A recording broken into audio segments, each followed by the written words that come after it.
Hi, Vaush. It's a short game you can complete in 1 or 2 streams, but I'd love to see you play Portal and or Portal 2 if you haven't already. Oh, sorry. I've played both of those games 2, maybe 3 times. I don't think I'd have much fun playing them on stream, to be honest, because it would be like there wouldn't be much organic puzzle solving. It would be like I enter the room and I'm like, there's a patch of wall right up there in the ceiling to the left. Yeah, boing, boing, boing. You know, once you've done a puzzle game, you've done a puzzle game. And Portal is memorable enough that even I remember the way it's all put together. Speedrun Portal. I'm not very good at speedrunning.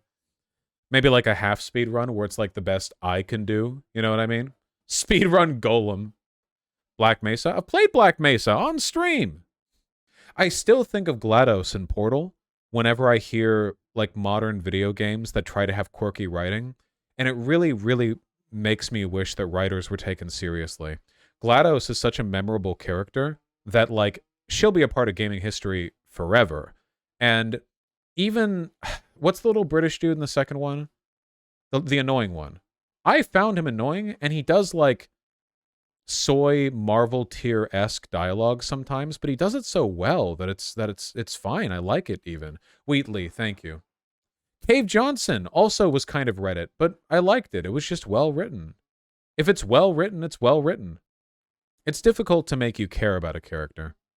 That's a very difficult thing to do. Hi-Fi Rush has Marvel tier dialogue. I disagree. I think that Hi-Fi Rush pulls off the quirk because the tone of the world effectively suits the way people engage with each other in the writing in the story, you know? My problem with Marvel has never been the quirky writing. It's been the fact that everyone is quirky in the same way. And also, there's these tonal, like jumps in between quirky Marvel writing and we're fighting to save the world. And it's not done in a way that keeps this consistent, like, bant going, you know? It's not like Fully Cooley or whatever, where you can have really high stakes that are done through a comedic lens, so you can have jokes happening while the world is about to end. I agree the weakest mission in Hi-Fi Rush was the last one. I've played Blasphemous before with Bellabelle. I played System Shock 1 Remake and finished it. I'm currently on Death's Door, which is like an isometric Souls-like, that I find enjoyable, though I think it could do for more of a unique selling point, in my personal opinion. Oh, I'm trying Hylix, which I immediately found kind of off-putting, but I want to do more with it. I have played Tunic, yes. And I used a guide to see the true ending of Tunic. I didn't use the guide until the very end, after I'd done, like, the not true ending. Like, because I was never going to go through all of the time to figure all that out on my own. Like, I was never going to do that, but I wanted to see it all. So I accepted the loss, and I used the guide. I've played Inscription. Tunic, I would consider Tunic to be a masterpiece, by the way. I would consider Tunic to be a masterpiece. So if you're interested in playing like an early Zelda-style game in an isometric perspective with a lot of like movement and perspective puzzles, I would consider it like a masterpiece. A reminder that if you're ever interested in seeing opinions that I've had on stuff that I have played or whatever, I try to keep an updated list here. It's not fully updated, but I'm working on it. In my Vaush Media Take document, ! Media Takes, I finished Fashion Police Squad as well, which I thought was fun and quirky, but a little bit mechanically unsatisfying in a way that boomer shooters kind of need to be. So there are 4 games here that I have finished that I need to do the write-up for. I saw Spo 97, yeah. I have played Crosscode, yes. Crosscode I'd consider a masterpiece.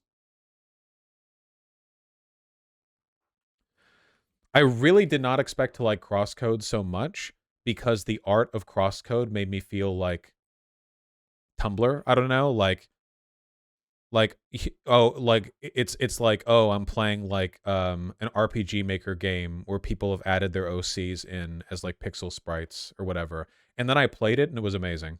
Sorry, that's all I'm gonna say. That's all I'm saying. I went in thinking it would be a little soy pilled, and then I played it, and then it was amazing. You know, really difficult too. Very puzzle oriented. Heavy on the puzzles. Heavy on the combat. You can't be bad at those and just move your way through the story. You need to play the game to get through it. I just don't listen to music, Clint Southwood. I played the DLC epilogue for Crosscode. Yes, I did. Is this a lesbian game? Yes, Sapphics will like it. I'm glad you liked Cultic, Admiral Akbar. I loved Cultic. Yeah, I played it through on hard, then on very hard. Just a fantastic game. Yeah. I have not played Nascence, no. You gonna watch the new Superman show? Maybe. You've played Cult of the Lamb? Yes.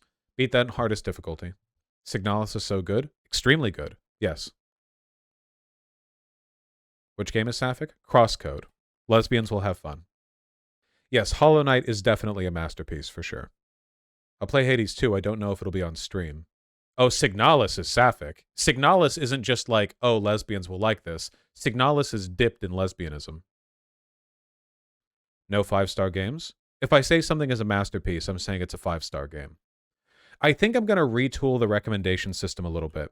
I think that because this isn't how I would rate the game, it's how I would recommend it, because that's why I'm writing it. So I think I'm going to have 1-star be, I don't recommend it. Like, I just don't think it's worth really looking at. 2 will be, here's a description of the game, kind of. If this is really your thing, maybe give it a look, but like, this isn't like a high priority or whatever. 3 will be like, this is a good game, so if this sounds nice, check it out.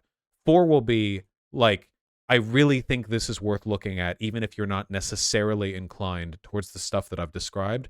And 5 is like, you just should play this game, or you should at least look into it, right? Like, if I think something's 5 stars, I mean like you just should play it, period, or at least look at it. Will you play Starfield? Almost certainly not. Have you played Celeste? Yes, and I would call that a masterpiece. Celeste is without a doubt in the top 5 platformer games ever made, or 2D platformers at the very least. Where would you put Hypnospace Outlaw? 4. I think it's really worth taking a look at, but it's also a very specific kind of game that will only appeal to some people, and I understand that, so I can't fairly call it a masterpiece, I don't think. I would also obviously put Pathologic 2 in as a masterpiece, and Disco Elysium, though these aren't on the list because I played those games both more than a year ago. I only started doing this Google document at the beginning of the year. I have not played Mibby's Quest. I might play Hardspace Shipbreaker at some point. Why won't you play Starfield? I don't like fucking, look, this game will redefine media forever. Wow, look, space, blah, blah. I like games that have a mission and a purpose and do it well. Will Omori be on it? Man, I think Omori might be a 4-star, but I would consider giving it a masterpiece, even though that might be kind of Reddit of me. Simply because I feel like the emotional beats that it hits on are done so masterfully if you take the game seriously and don't just like meme and cream your way through it. Like, you know? But at the same time, like, you have to endure about 20 hours of RPG Maker tier gameplay with admittedly very well done RPG Maker tier gameplay to arrive at that point. But I was there the whole time. I was never bored with Omori. I've played Rain World, yes. Exclamation point, media takes, Flower Lilith. They should have cut the whale part. I liked the whale part. I think they should have cut the undersea part prior to the whale part. If there was anything I would cut, it would be that. The Shark Hotel. I still liked it, but that would be my cut. Glad the Rain World is becoming more popular. Yeah, look. I got this at SakuraCon, see? It's really, really cute. It's hard to see, but it's a green lizard, and then this is a pink little slug cat with a spear that's chained to him.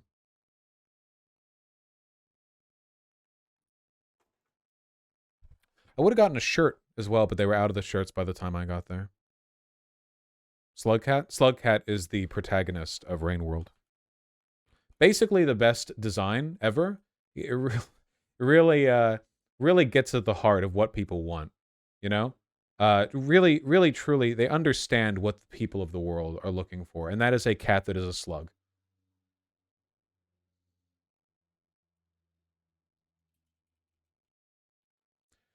They have this really unique movement system in Rain World where everything is done like via kind of like internal movement physics. So if something has to run, it doesn't just like play run animation. All of its individual legs will try to move and stick to things to propel the main body forward. And it works for your dude as well. So see how there's this like organic leg catch on the edge? right here. The technology is actually really good. You can see it as Slugcat moves around. God, get out of my way. See, look at how Slugcat moves around, see? It's really fluid. It's not just that the tail trails behind.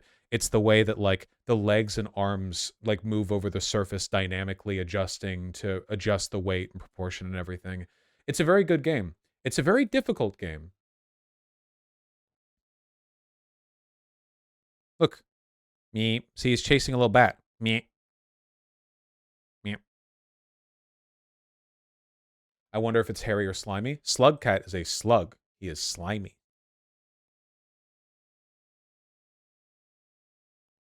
It's a deceptively difficult game. Deceptively? This game rocked my balls. Did you get to the ending? I don't even know if I got to the ending.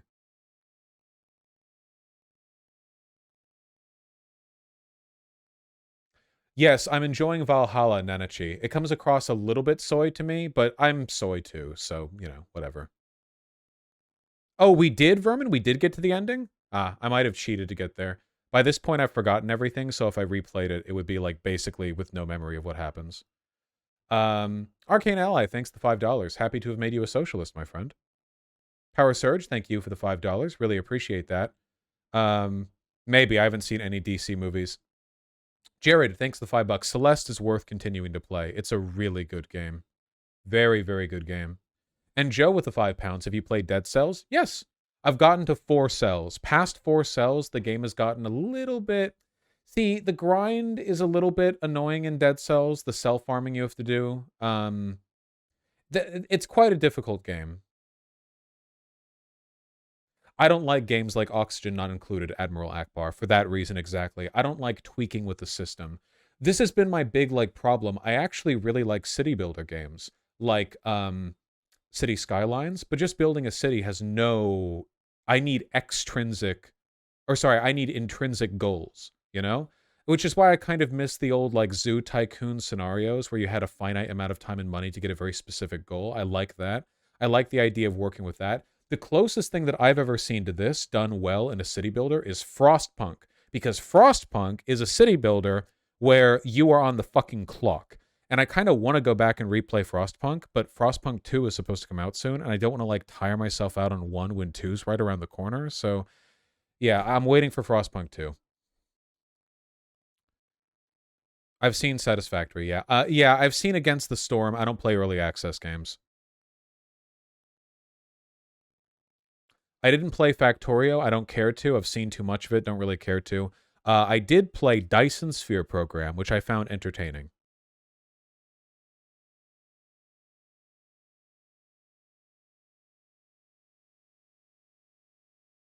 Did you play Spec Ops The Line? Yes, I did. I've played They Are Billions and beaten many of its things on the hardest difficulty. I've also tried, what is it called? Against the Darkness? The other game that's like They Are Billions? Guys, I've played a lot of video games. I have played many video games. It is my preferred medium of thing. It's why I have strong opinions on it.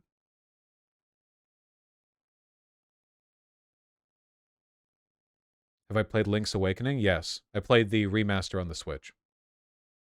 I'm not sure Axiom of Choice. It was just at SakuraCon. It might be available online somewhere, but I don't know for. No. Don't Starve and Oxygen Not Included are both games that don't have a meaningful end. Also, Don't Starve... I've tried the game called Green Hell. I like survival games, but I do like feeling as though I'm mastering the environment. If I feel like I'm constantly running on a treadmill to replenish my resources and keep myself healthy, and I'm never really growing stronger, I'm just, like, treading or whatever... I get that feeling from some of these games, including Don't Starve. You can, of course, build a base with Don't Starve, but Don't Starve is never, like... You never feel secure. Yeah, Subnautica is great, but it's mostly about exploration and not, like, combat mechanics or crafting. Is it worth it to buy Disco Elysium for $10? It would be worth it to buy Disco Elysium for $100. Disco Elysium is the best written game in video games, and you will be smarter for having played it. I actually mean that. I'm not overhyping it. It will literally enhance your brain. It is brain juice. It is worth buying it. Or pirate it or whatever because of the dev thing if you want to. Just get the game. Just get the game. Try Viscera cleanup detail. Nope. Sorry. Don't like those power wash simulator games. They're just boring to me, you know, like, oh, spend 2 hours cleaning up a room. There's no challenge. You just clean up the room. Yeah, no. Not my thing. I tried it though. I've tried it. I like CRPGs, but only if they're single player. The problem with Planetscape Torment is the same reason why I won't play Baldur's Gate, which is that I really don't like managing multiple dudes. This is the thing that made me hate playing Knights of the Old Republic too. The only game I could tolerate it in was